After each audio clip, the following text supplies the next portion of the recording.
तो आइए बायोलॉजी की इस सेशन में अभी जस्टिफाई क्लासेस में आप सभी का स्वागत है ना।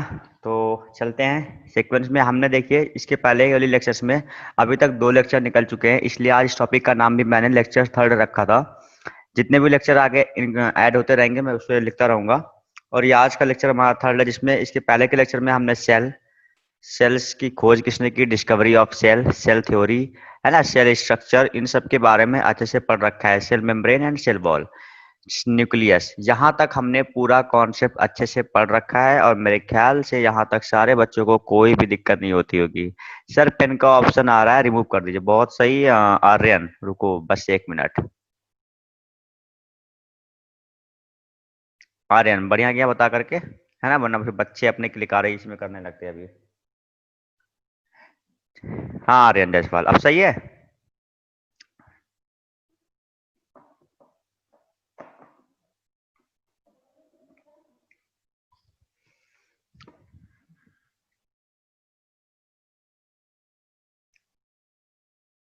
यस सर, चलो ठीक है बच्चों। अब कुछ देर के लिए आप लोग चैट करना बंद करो। जब मैं कुछ पूछूंगा या कुछ भी, तब आप लोग चैट करना स्टार्ट करना, ठीक है। आज हमने क्या पढ़ना है, हम आज 2 टॉपिक देखेंगे। साइटोप्लाज्म क्या होता है और गोल्जी एपरेटस क्या होता है, ठीक है। साइटोप्लाज्म पढ़ रखा है हमने, वही जिसे हम हिंदी में बोलते हैं कोशिका द्रव्य। यहाँ पर इसकी हिंदी भी साइटोप्लाज्म ही लिख रखी है, बट इसकी हिंदी होती है कोशिका द्रव्य। और हमने कोशिका द्रव्य को मेरे ख्याल से पुराने वाले लेक्चर में हमने इस टॉपिक को पढ़ रखा है ना बच्चों। चलो बट फिर भी यहाँ पर एक नई स्लाइड्स में हम इसे लेकर के आए हैं, तो मैं बताना चाहूंगा क्या होता है साइटोप्लाज्म। एक्चुअली खांसी आ रही है और लेक्चर स्टार्ट करने से पहले लॉन्ग लेकर बैठा था। अच्छा चलिए देखिए स्टार्ट करते हैं। कह रहे हैं occurs between the plasma membrane and nuclear envelope. आइए मैं इन दोनों टॉपिक को एक साथ रिलेट करके पढ़ाता हूँ अपने 3rd यहाँ पर स्लाइड्स में। ये रहा स्लाइड्स। यहाँ पर देखिए कुछ दोनों चीज को एक साथ रिलेट करके बताऊंगा, जिससे दोनों टॉपिक एक ही बार में हो जाएगा अच्छे से, कहीं किसी को कोई दिक्कत नहीं होनी चाहिए। देखिए हमने देखा था कि सेल का जो सबसे मेन पॉइंट था, जो कि अगर कहते थे कि ये इसका माइंड है, जैसे कि कंप्यूटर का माइंड होता है सीपीयू, सेम ऐसी एज इट इज पूरे सेल का माइंड, यानी सेल को पूरा कंट्रोल करने के लिए बीच में क्या होता था, न्यूक्लियस, जिसे ही हम हिंदी में कहते हैं केंद्रक। ये सारे कुछ सब बच्चे बिल्कुल अच्छी तरीके से जानते हैं। अच्छा इसके ऊपर ये देखिए, अगर आप लोगों ने वो देखा होगा कपड़े को अगर मैं ऐसे से फोल्ड करूं, यहाँ पर फोल्ड करने पर जिस तरीके का स्ट्रक्चर बनता है, वही स्ट्रक्चर यहाँ पर है। इसे हम बोलते हैं एंडोप्लाज्मिक रेटिकुलम। ये जो केंद्रक यानी न्यूक्लियस के चारों तरफ नहीं कह सकते, 3/4 कह सकते हैं, है ना। ये बात क्लियर रखना कि चारों तरफ तो नहीं होता है, बट 3/4 क्या होता है, ये एंडोप्लाज्मिक रेटिकुलम से ये हमारा न्यूक्लियस घिरा होता है ना। अच्छा एक चीज रुक जाओ पहले चलो ठीक है देख लेते हैं उसको, फिर लास्ट में देखेंगे, एक टॉपिक था थोड़ा सा। हाँ तो ये क्या होता है, सब तरफ से ये घिरा होता है, कौन सा, हमारा न्यूक्लियस। इसके ऊपर किस चीज से घिरा होता है, एंडोप्लाज्मिक रेटिकुलम से। ये चीज देखो यहाँ पर लिखा है, अभी रफ और टफ या फिर सॉफ्ट नहीं देखना है, सिर्फ ई आर, इसका मतलब है एंडोप्लाज्मिक रेटिकुलम। तो हमारा न्यूक्लियस एंडोप्लाज्मिक रेटिकुलम से 3/4 साइड से घिरा होता है, थोड़ा बहुत जो होता है 1 पार्ट में वो ओपन रहता है। इसके बाद कह रहे हैं इसके ऊपर ये कुछ दानेदार देखिए संरचना होती है, स्ट्रक्चर कुछ दानेदार आपको दिख रहा होगा शायद। ये देखिए छोटे छोटे छोटे छोटे छोटे सब दानेदार दानेदार इस संरचना दिख रहा है, ये क्या चीज है, इसी को हम बोलते हैं राइबोसोम्स। अच्छा ये करते क्या है, राइबोसोम्स क्या करते हैं, इस एंडोप्लाज्मिक्स रेटिकुलम्स की हेल्प से यहाँ पर बनाते हैं क्या, प्रोटीन्स का फॉर्मेशन करते हैं। और मैं बता रहा हूँ कि ये ऊपर वाला स्ट्रक्चर और ये नीचे वाला स्ट्रक्चर, दोनों ही स्ट्रक्चर आपस में ज्वाइंट होते हैं। और यहाँ पर आपको दिखता है ये रहा नीचे वाला स्ट्रक्चर किसका है, गोल्जी एपरेटस का, है ना। गोल्जी एपरेटस और एंडोप्लाज्मिक रेटिकुलम ये दोनों एक दूसरे से ज्वाइंट होते हैं। और एंडोप्लाज्मिक रेटिकुलम को मैं एक बार पुराने वाले स्लाइड पे चलूं, वहां पर आपको दिखाता हूँ इसके बारे में कुछ, इसको कहते क्या क्या है। ये देखिए 1 मिनट, साइटोप्लाज्म क्या था, कह रहे हैं occurs between the plasma membrane and nucleus envelope. आइए एक बार मैं इसको पहले डिस्कस करता हूँ, फिर वहां पर अपने टॉपिक पर हम दोबारा से चलेंगे। मान लीजिए ये एक रहा हमारे पास सर्कल, ठीक है, मतलब ये है वो क्या है, ये इसको मैं कह रहा हूँ कि पूरा पूरा इतना बड़ा सा सेल है हमारे पास। और जस्ट इसके बीच में आप लोग देखिए जरा सा, यहाँ पर मान लीजिए होता है न्यूक्लियस, जिसके थ्रू पूरे सेल्स की एक्टिविटी को कंट्रोल किया जाता है। इतनी बात क्लियर। इस न्यूक्लियस के सब तरफ यहाँ छोटे छोटे छोटे छोटे छोटे छोटे ऐसे यहाँ पर ढेर सारे क्या भरे होते हैं, मैं बता रहा हूँ साइटोप्लाज्म। देखिए साइटोप्लाज्म होता क्या है, मैं एक एक करके इस टॉपिक को पहले क्लियर करूँ तब समझ में आएगा, तब आगे वाले स्लाइड में चलते हैं जो भी हम डिस्कस कर रहे थे, है ना। देखिए ये क्या है, यहाँ पर छोटे छोटे छोटे छोटे मैटर्स होते हैं। मैंने पिछले लेक्चर में बताया था कि कोशिका द्रव्य जिसे हम हिंदी में कहते थे, और कोशिका द्रव्य यानी सॉलिड, लिक्विड, गैस, और क्या था, प्लाज्मा और बीएसए। दो ये 5 थे जो कि इन सब के बीच में, जैसे कि एक दूध होती है, दूध की उस पैकेट में हमें प्रोटीन, मिनरल्स, विटामिन सब कुछ मिक्स होकर के मिला होता है। ऐसे ही सेल के अंदर में ये जितने भी छोटे छोटे माल मसाला होते हैं, मैंने स्टार्टिंग से इस वर्ड को यूज किया है, माल मसाला। तो जितने भी माल मसाला होते हैं ये सब कुछ मिलते हैं। तो ये रहा सेल, सेल के यहाँ बीच में रहा न्यूक्लियस, न्यूक्लियस के आसपास ये सारे के सारे माल मसाला जो कुछ भी भरे हैं, जो कि लिक्विड स्टेट में है ना। ये सारे के सारे माल मसाला यहाँ पर मिल करके बनाते हैं कोशिका द्रव्य, इन्हीं को कहते हैं। जो माल मसाला भरा हुआ है ना, इसी को हम बोलते हैं कोशिका द्रव्य। करते क्या है, अब ये देखिए इसमें एक चीज और है, the inner layer of it's known as endoplasm and outer layer is known as ectoplasm. देखिए इनर लेयर और आउटर लेयर ये क्या है, थोड़ा सा कलर इसका चेंज करो तो समझ में आएगा। अब देखिए बीच में रहा न्यूक्लियस, न्यूक्लियस के ये टूवर्ड्स न्यूक्लियस, ये जितनी भी चीजें जिससे न्यूक्लियस पूरा का पूरा घिरा होता है, इसी को हम बोलते हैं एंडोप्लाज्म। अभी हम जो उधर देख रहे थे जिससे न्यूक्लियस 3/4 पार्ट में घिरा हुआ था, एंडोप्लाज्मिक रेटिकुलम जिसे हम बोल रहे थे वही बता रहा हूँ। न्यूक्लियस तो जिस चीज से घिरा होता है इसे हम बोलते हैं एंडोप्लाज्म। और बिल्कुल ये आउटसाइड में यानी मेम्ब्रेन्स टूवर्ड मेम्ब्रेन्स जो ये सारे सिस्टम है, इसे हम बोलते हैं क्या, यही है एक्टोप्लाज्म। इतनी बात क्लियर। जिस चीज से न्यूक्लियस घिरा होगा उस चीज को हम बोलते हैं एंडोप्लाज्म, और जिस चीज से टूवर्ड्स मेम्ब्रेन, बाहर बाहर वाला स्ट्रक्चर होता है मेम्ब्रेन, ये वाला स्ट्रक्चर है मेम्ब्रेन। तो इसके अंदर ये जितनी भी सारी चीजें हैं, ये सारी चीजों को मतलब जिस चीज से मेम्ब्रेन्स के जस्ट एक लेयर अंदर, इसे हम बोलते हैं एक्टोप्लाज्म। ये बात क्लियर। और इन्हीं दोनों के बीच में यानी ये एंडोप्लाज्म और ये एक्टोप्लाज्म, इन दोनों के बीच में भरे हुए वो सारे के सारे माल मसाला को हम बोलते हैं साइटोप्लाज्म। इज दैट क्लियर बच्चों? क्या इतनी बातें क्लियर हैं? Okay, yes sir, yes sir, चलो ठीक है। बहुत बढ़िया, बहुत बढ़िया। बच्चे एकदम ध्यान लगा के समझते रहते हैं ना। चलो आगे देखते हैं। तो आप लोग को समझ में आया साइटोप्लाज्म में क्या होता है? एक बार फिर से देखिए, साइटोप्लाज्म में क्या होता है, जो कि पूरा का पूरा मेम्ब्रेन होता है, उस यानी सेल होता है। सेल के बाहर वाला स्ट्रक्चर को हम बोलते हैं मेम्ब्रेन। मेम्ब्रेन के बिल्कुल अंदर, बिल्कुल मिडिल पोर्शन में अगर हम कह दे तो रहता है न्यूक्लियस। न्यूक्लियस क्या करता है, पूरे के पूरे सेल को कंट्रोल करने का काम करता है ना। सेल में जो भी एक्टिविटी होगी वो सबको with the help of nucleus, मतलब न्यूक्लियस ही वहां पर करता धरता, यानी उसका मॉनिटर है जो कि सारे काम को कराता है। सेल न्यूक्लियस जिस चीज से घिरा होता है उसे हम बोलते हैं एंडोप्लाज्म, और मेम्ब्रेन्स के जस्ट एक लेयर अंदर टूवर्ड्स द मेम्ब्रेन जो चीज होता है उसे हम बोलते हैं एक्टोप्लाज्म। इतनी सारी बातें क्लियर। आइए देखते हैं गोल्जी एपेटस के बारे में। ठीक है, देखते हैं गोल्जी एपेटस क्या होता है। It is known as post office.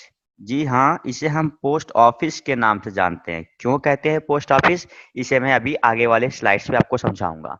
इसको हम कहते हैं post office of the cell. कह रहे हैं डिस्कवर्ड, ये सब कुछ फैक्ट है, ये आप लोग याद कर लीजिएगा। 1898 में इसे खोजा गया था। और इट फॉर्म्स लाइसोसोम्स, है ना। The size of the Golgi body change as per the metabolic activity of the cells. Function of the Golgi apparatus is to process and package proteins, polysaccharides and lipids. क्या है ये सब कुछ? जी sir नहीं समझ में आया, घबराने की बात नहीं है। नेक्स्ट वाले स्लाइड में हम इसे समझने की कोशिश करेंगे और समझ के ही रहेंगे। आइए, बस मेरा मतलब था साइटोप्लाज्म क्या था ये बता दिया। अब चलते हैं नेक्स्ट स्लाइड पे।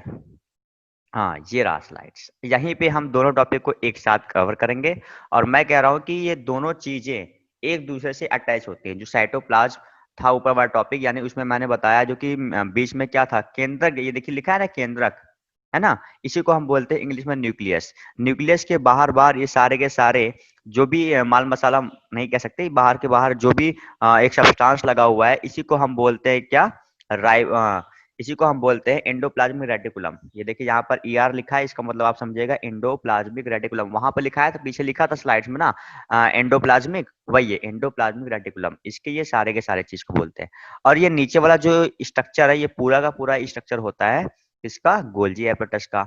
अब देखते हैं दोनों फंक्शन कैसे करते हैं सेल के अंदर, इनका काम क्या है।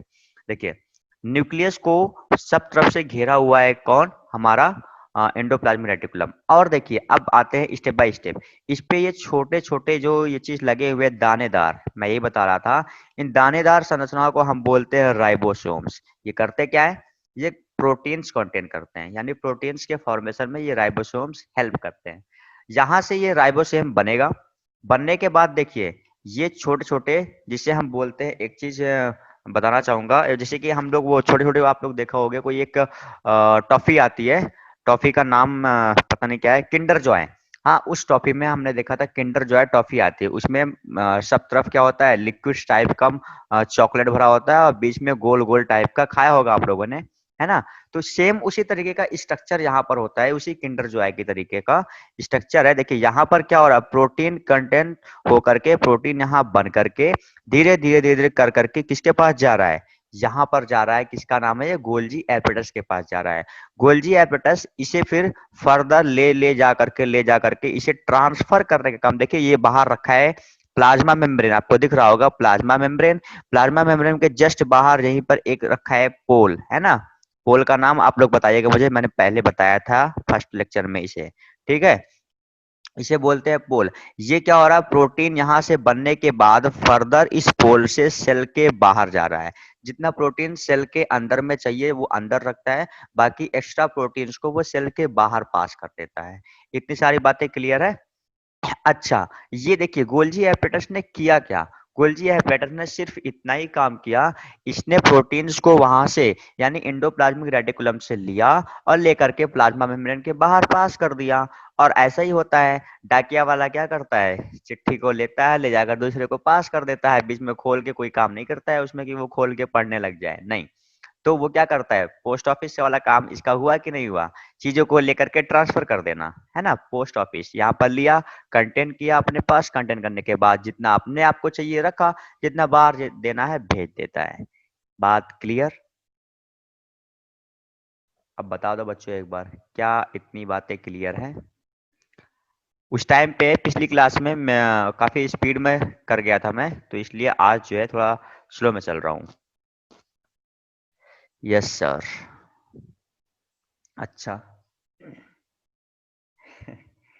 क्लियर। आवाज वगैरह किसी को कोई दिक्कत नहीं है। अच्छा, तो देखते हैं।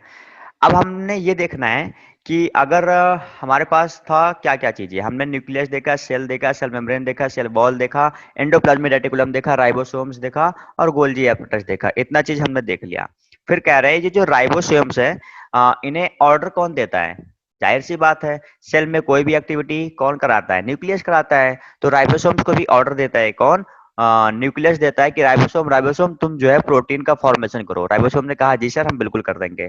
तो जो किंडल जो है, जैसा वो प्रोटेक्ट पॉकेट होता है, एंडोप्लाज्मिक रेटिकुलम बनाकर गोल्जी को वो दे देता है कि गोल्जी भैया अब आप इसको जो है, हमने प्रोटीन का फॉर्मेशन कर दिया, अब आप इसे फर्दर बॉडी में जहां जहां प्रोटीन्स प्रोटीन्स करते क्या है, पहले तो ये समझना है कि प्रोटीन्स हमें क्यों रिक्वायर है, क्यों नेसेसरी है। प्रोटीन्स, ये बाल देख रहे हो आप ब्लैक रंग का, हमारी स्किन का कलर, है ना, ये सब कुछ कलर प्रोवाइड करता है प्रोटीन्स से, ठीक है। तो प्रोटीन्स हमारे लिए बहुत हेल्पफुल है। इसीलिए क्या करते हैं, अब यहाँ पर प्रोटीन्स का फॉर्मेशन हो रहा है और इसीलिए न्यूक्लियस क्या करता है, प्रोटीन्स के फॉर्मेशन को होने के लिए राइबोसोम्स को ऑर्डर देता है कि राइबोसोम्स तुम प्रोटीन्स को बनाओ। अच्छा, फिर कह रहे हैं प्रोटीन्स का निर्माण कहाँ हुआ, प्रोटीन्स कहाँ बना, सेल के अंदर बना। सेल में कहाँ बना, राइबोसोम्स में बना। राइबोसोम्स कहाँ था, एंडोप्लाज्मिक, एक एक करके बता रहा हूँ। देखो प्रोटीन्स कहाँ बना, सेल के अंदर बना। सेल के अंदर कहाँ बना, मतलब राइबोसोम्स पे बना। राइबोसोम्स कहाँ था, एंडोप्लाज्मिक रेटिकुलम के जस्ट ऊपर था, है ना। इतनी सारी बातें क्लियर है। एंडोप्लाज्मिक रेटिकुलम्स के चारों तरफ था। फिर कह रहे हैं न्यूक्लियस के बाहर जो प्रोटीन्स का वो निर्माण हुआ, न्यूक्लियस के बाहर प्रोटीन का निर्माण जो हुआ, जो प्रोटीन्स बना, फिर कह रहे हैं न्यूक्लियस के अंदर उपस्थित कहाँ से बना, जो न्यूक्लियस के अंदर वो उस दिन मैंने बताया था ना, जिग जैग टाइप में क्रोमेटिन जाल था, उस क्रोमेटिन जाल में पाया जाता है डीएनए, है ना? इतनी सारी बातें क्लियर है। तो क्रोमेटिन जाल किसका बना होता है? डीएनए और आरएनए। तो वो क्रोमेटिन जाल में पाया जाता है डीएनए। डीएनए क्या करता है? आरएनए को मैसेज भेजता है। तो आरएनए क्या करता है? प्रोटीन्स को बनाने के लिए, मैं पूरा स्टेप बाय स्टेप बता रहा हूँ, कि न्यूक्लियस के अंदर पाया जाता है क्रोमेटिन जाल। क्रोमेटिन जाल किसका बना होता है? डीएनए का। डीएनए क्या करता है? आरएनए को मैसेज देता है कि आरएनए अब तुम क्या करो, एंडोप्लाज्मिक रेटिकुलम पर मौजूद उस राइबोसोम्स को मैसेज दो। किसके थ्रू? अपने मैसेंजर्स आरएनए के थ्रू। जब तुम मैसेज दोगे तब वो इस काम को करेगा, लेकिन मेन करता धरता कौन था? डीएनए। तो डीएनए ने आरएनए से कहा, आरएनए ने अपने मैसेंजर आरएनए, आरएनए 3 टाइप्स का था, है ना? एमआरएनए और बाकी 2 आप लोग बता दो चैट पे। ठीक है? तो आरएनए ने क्या किया, मैसेंजर आरएनए के थ्रू उसने क्या किया, अपने मैसेज को पास कर दिया किसके पास? राइबोसोम्स के पास। ठीक है? तो राइबोसोम्स को जाओ तुम राइबोसोम्स प्रोटीन बनाओ। राइबोसोम्स को मैसेज मैसेज कैसे गया? जाहिर सी बात है, राइबोसोम्स को मैसेज कहाँ से जाएगा?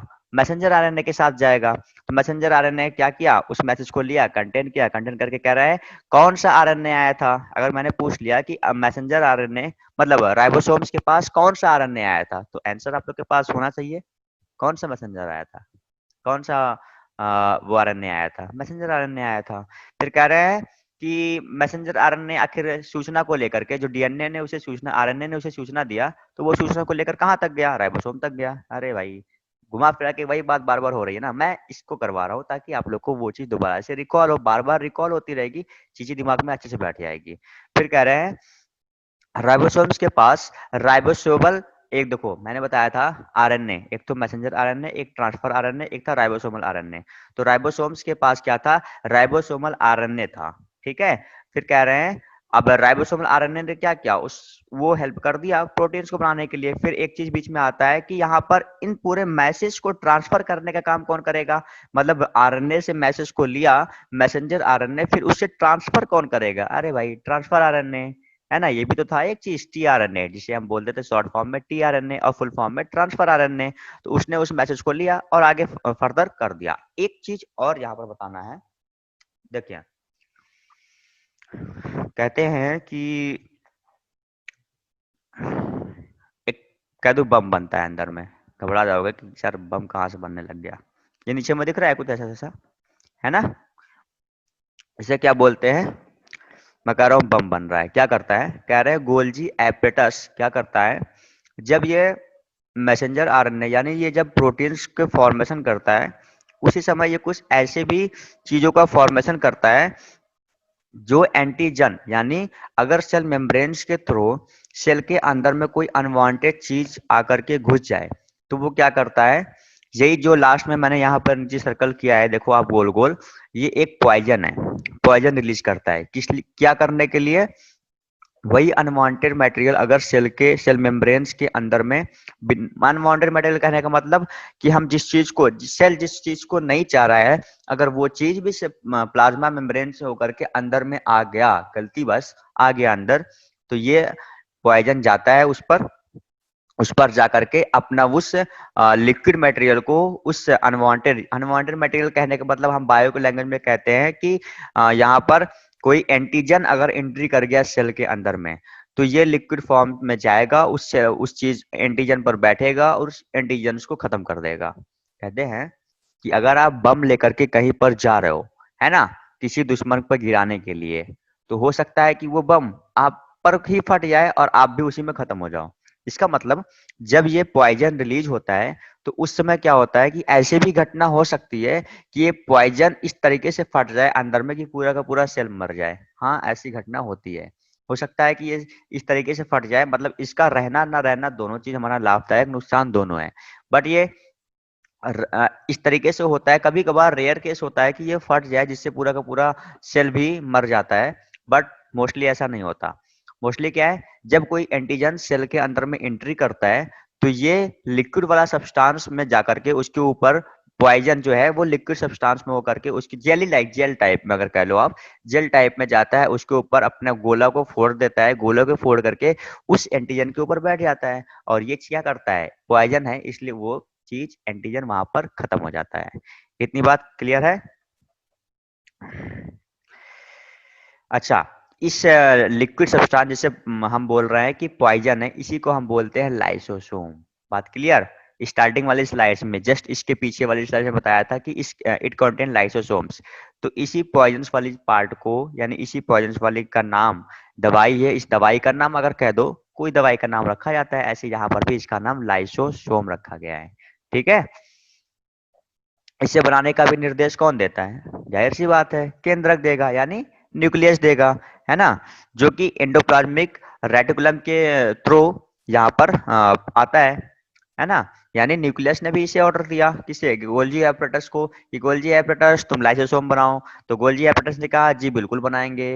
गोल्जी एपरेटस एपरेटस को किसने कहा लाइसोसोम बनाने के लिए? क्या केंद्रक ने डायरेक्ट कहा? क्या प्राइम मिनिस्टर डायरेक्ट अपने यहाँ के जो भी छोटे-छोटे डीएम वगैरह रहते हैं, उनसे डायरेक्ट कॉन्टैक्ट में रहते हैं? जी नहीं। वो क्या करते हैं? अपने थ्रू, अपने से लोअर वाले को अपना इन्फॉर्मेशन देंगे, वो जाकर के सबको इन्फॉर्मेशन डिस्ट्रीब्यूट कर देते हैं। इसी तरीके से यहाँ पर न्यूक्लियस है। न्यूक्लियस लाइसोसोम को बनाने के लिए गोल्जी एपरेटस को इस तरीके से कहता है कि न्यूक्लियस पहले बोलेगा एंडोप्लाज्मिक रेटिकुलम से, एंडोप्लाज्मिक रेटिकुलम, तुम्हारे ऊपर जो राइबोसोम्स है ना, उससे तुम प्रोटीन बनाने का काम गोल्जी एपरेटस को दो। साथ ही साथ उसको ये भी कहो कि वो गोल्जी एपरेटस जो है वो प्रोटीन्स को कंटेन्स करके ले जाके प्लाज्मा मेम्ब्रेन के बाहर तो करे ही करे, बट वो उसको ये भी ध्यान रहे कि जो भी चीज बाहर से अंदर, जो भी एंटीजन बाहर से अंदर आ रहे हैं, उसको मारने के लिए वो लाइसोसोम्स का भी फॉर्मेशन कर दे। मजा आ गया? बस खत्म होगा टॉपिक। अब बताओ, मजा आया?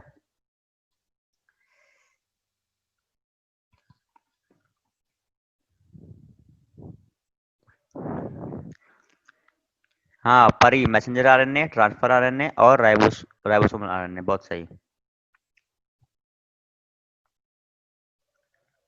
ये अभी कौन है? अभी अभी अ, अपना नाम और क्लास मेंशन कर दिया करो।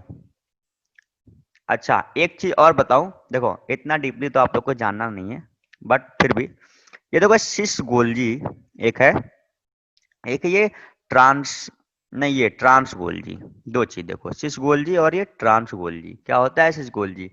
अरे, गोल्जी एपेटस का वह हिस्सा जो कि हमारे एंडोप्लाज्मिक रेटिकुलम्स के टूवर्ड्स हो, मतलब that parts of Golgi apparatus which is the towards of a endoplasmic reticulum is called as Golgi, and that parts of a Golgi apparatus which is towards the plasma membrane is called trans Golgi। कहने का मतलब, Golgi apparatus का वह हिस्सा जो कि plasma membrane के side में होता है, उसे हम बोलते हैं गोल्जी, ट्रांस गोल्जी। और गोल्जी apparatus का वह हिस्सा जो कि किसके, एंडोप्लाज्मिक रेटिकुलम के साथ सामने होता है, उसे हम बोलते हैं सिस गोल्जी। बस करूं?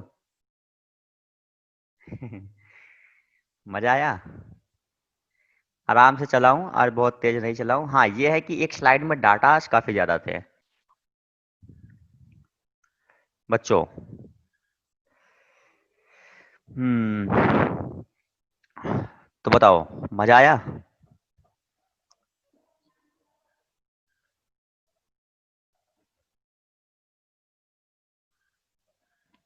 अरे यार, मैसेज कर सकते हो बच्चों। सत्यम है कि चला गया?